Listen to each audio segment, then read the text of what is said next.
South Africa was plunged into a state of political turmoil yesterday as the High Court delivered a ruling that has left the nation stunned and the corridors of power trembling.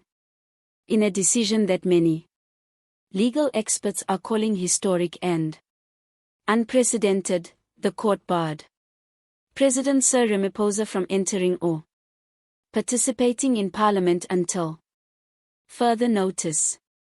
The shock ruling handed down after weeks of legal wrangling stems from allegations of constitutional breaches, abuse of executive power, and Ramaphosa's controversial handling of undisclosed financial dealings. While investigations are still ongoing, the court concluded that Ramaphosa's continued participation in parliamentary affairs would compromise both the integrity of the institution and the impartiality of justice. Never before in South Africa's democratic history has a sitting president been so publicly stripped of access to the very institution that validates his power. Parliament, the central stage where laws are debated and accountability is demanded, is now off limits to the head of state. The ruling effectively sidelines Ramaphosa at a time when the ANC government is already reeling from factional battles, corruption scandals and a restless citizenry demanding transparency. Opposition leaders were quick to pounce on the development, declaring it a turning point in the country's political trajectory. Today, justice has spoken, declared economic freedom fighters, EFF leader Julius Malema outside the court. For too long, Ramaphosa thought he was untouchable. Now the courts have reminded him that no one, not even the president, is above the Constitution. The Democratic Alliance, DA, echoed similar sentiments with John Steenhuisen, calling the ruling a victory for accountability and a warning shot to corrupt leaders who believe Parliament is their playground. Inside the ANC, however, the ruling landed like a political earthquake. Party insiders revealed that senior officials rushed into late-night emergency meetings, struggling to map a response. Some called for calm and unity while others whispered openly that Ramaphosa's position as party leader may no longer be tenable. This is a crisis beyond measure, admitted one senior ANC member, speaking anonymously. How do you lead a government when you are not allowed in parliament? The optics alone are devastating. Gude Mantesh, the ANC's national chairperson, attempted to downplay the ruling, insisting that the president remained firmly in control of the executive. But analysts argue that Mantesh's words rang hollow as the ruling effectively removes Ramaphosa from parliamentary oversight and strips him of visibility in the nation's legislative debates. On the streets, the public mood was a mixture of disbelief, anger, and cautious celebration.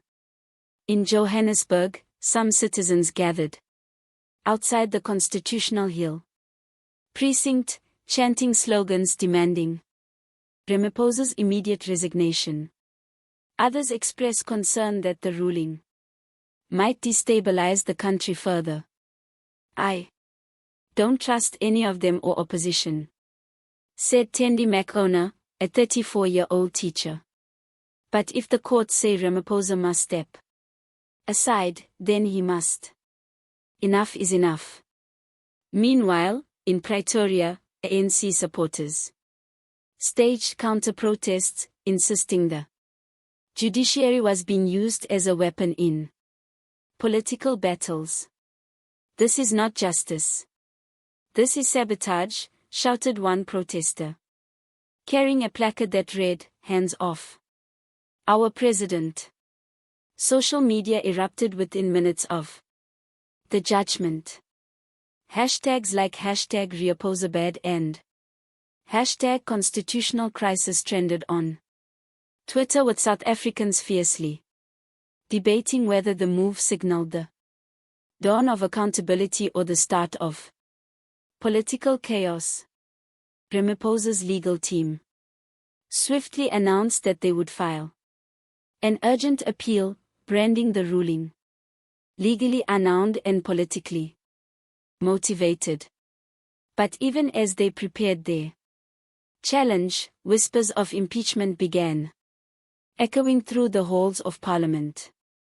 Opposition leaders are reportedly preparing a motion to have Ramaphosa removed, arguing that his inability to appear in Parliament renders him unfit to lead.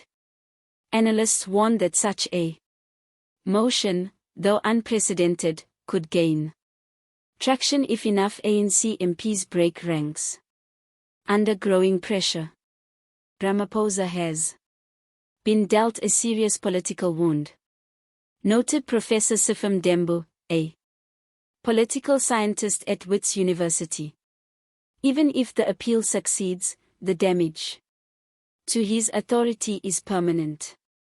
The presidency is built on legitimacy, and legitimacy is exactly what this court ruling has shattered. As the dust settles, South Africa faces uncertain days ahead. With Ramaphosa bad, the ANC fragmented and opposition parties emboldened, the nation teeters on the edge of a potential constitutional crisis.